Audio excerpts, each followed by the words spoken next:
Rich Studley is the CEO of the Michigan Chamber of Commerce. He's on the other end of our line. Good morning, Mr. Studley. Morning, Michael Patrick. I vote for Lafayette County. You vote for Lafayette. I do, too, because I think it's more traditional. I could be wrong, but it seems like the other one's a lot of flash, and Lafayette's like the serious joint, right?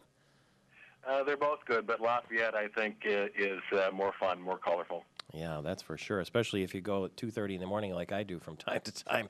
But that's going to happen, you know what I mean? The Michigan Chamber of Commerce has decided to endorse Rick Snyder early in the going here. Why? We met yesterday with Rick Snyder and discussed his 10-point plan to reinvent Michigan. He was very impressive. The reaction from our PAC board was very positive, and the PAC board voted unanimously to support his campaign. We share his positive vision for Michigan's future, and we have a lot of common goals. We agree on many issues. Did you also meet with Verge Bernero?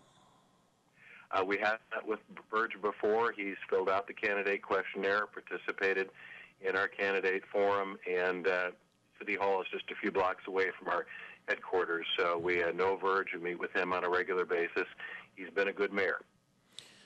So the Small Business Association of Michigan and the Michigan Chamber of Commerce, 2 endorsements now for Rick Snyder. When you were speaking with him yesterday, did he tell you that he was going to select Brian Calley as his running mate? He did mention that they were close to making a decision. There are a lot of good names under consideration.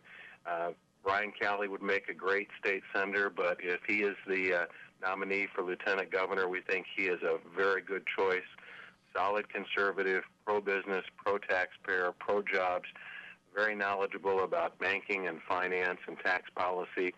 Also, as a member of the State House, I think he'd be a strong addition to a really good team that's shaping up for the November general election.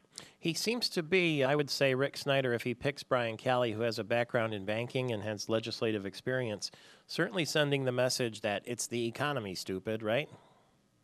I strongly agree. The clear message that's being sent is that this next administration is going to be all about jobs and the economy. Okay, it is. And what is the web address? I understand you have Mike Huckabee coming to town next month, by the way. That's correct. Governor Huckabee is a former presidential candidate, may run for president again, and he'll be speaking at our future forum and annual meeting. Your listeners can learn more about that at michamber.com. michamber.com if you want to see Mike Huckabee in September at the Michigan Chamber of Commerce Future Forum. Thank you very much. We'll see you soon, Mr. Studley. Thank you, Michael Patrick. Bye for now. 5 minutes before the hour. There was no winner last night in the Mega Millions jackpot. That means Friday's drawing. $133 million. Big ones. That'd be pretty good, wouldn't it? Can't win if you don't buy a ticket. Jimmy Carter, the former president, is in North Korea. He and his wife have arrived there by private jet, not a U.S. military aircraft, and they are trying to win the release of an American being held in North Korea. And Charlie Rangel, pretty upset at President Obama. You know, he's the congressman. He's 80 years old, and he's had, well, embattled, I guess, because of ethics accusations.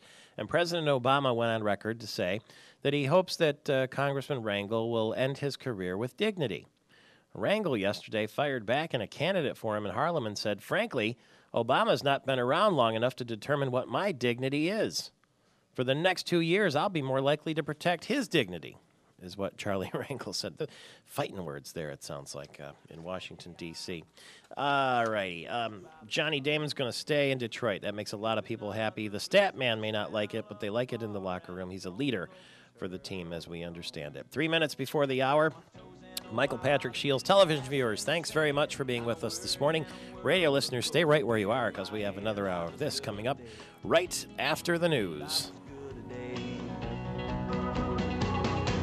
And via con Dios, a long way from GA. Yes, and all the muchachas, they call me Big Papa when I throw pesos their way. Adios and via con Dios.